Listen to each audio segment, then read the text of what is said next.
RealClearPolitics.com published a great article last week titled How Fear, Groupthink Drove Unnecessary Global Lockdowns.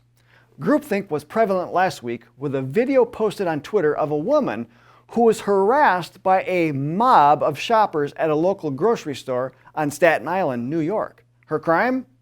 She wasn't wearing a mask. We'll look at groupthink and demonstrate how social media giants are helping to preserve this way of thinking in this episode of Analysis Behind the News, where we provide the perspective that you can use to restore American liberty and independence. The article from RealClearPolitics.com stated, in the face of a novel virus threat, China clamped down on its citizens. Academics use faulty information to build faulty models. Leaders relied on these faulty models. Dissenting views were suppressed, the media flamed fears, and the world panicked. That is the story of what may eventually be known as one of the biggest medical and economic blunders of all time. The collective failure of every Western nation, except one, to question groupthink will surely be studied by economists, doctors, and psychologists for decades to come. Of course, the problem is we're all still living in this reality, and there are still plenty that are blind to this blunder. The fellow shoppers in the video are all conditioned to think and act as if individual thought and actions are no longer allowed, that we must follow the edicts of government with blind allegiance. CBSNews.com reported that this was at a ShopRite store, and that store management reported the incident, which happened more than 2 weeks ago, to the authorities. Store management suggested that customers report it to customer service instead of taking matters into their own hands. Now, keep in mind that this occurred in New York, where the governor has mandated masks when social distancing cannot be accomplished. The majority of the masks that people wear, like the cloth or paper type, will not prevent a virus from getting through the mask. If you've ever had a job where you were required to wear a mask, you know that the employer is required to train employees on how to identify when, where, and what type of mask to use, as well as how to use it. Different masks are manufactured for different situations.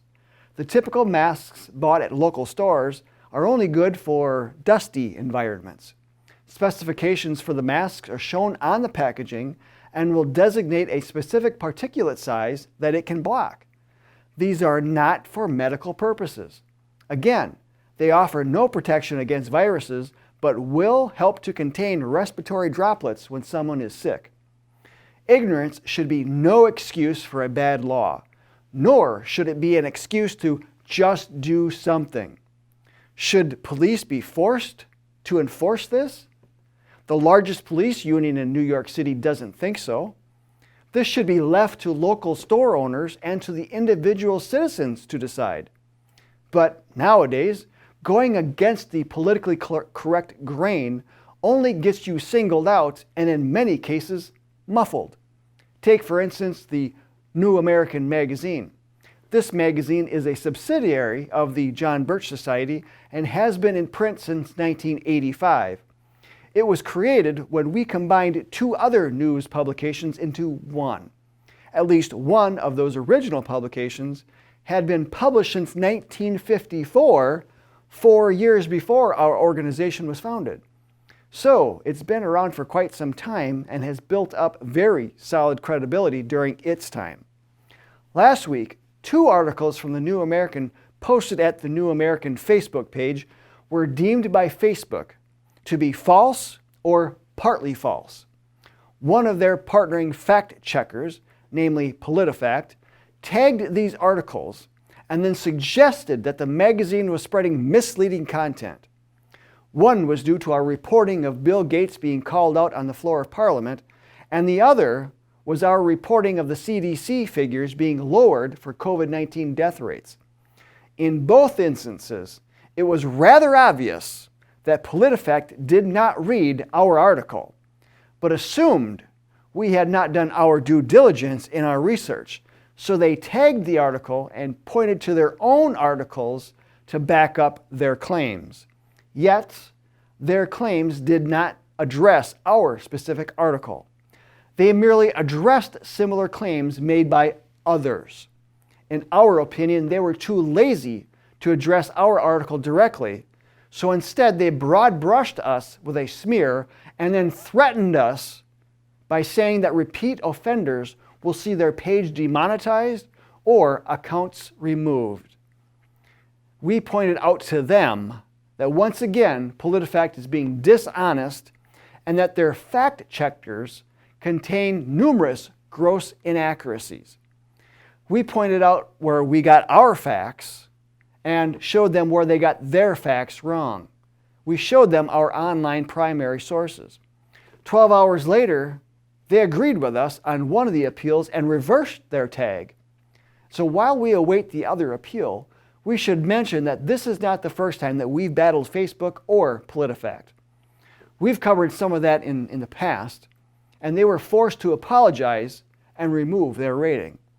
However, we know that the deck is stacked against us. We've seen Facebook diminish our post reach many times in the past.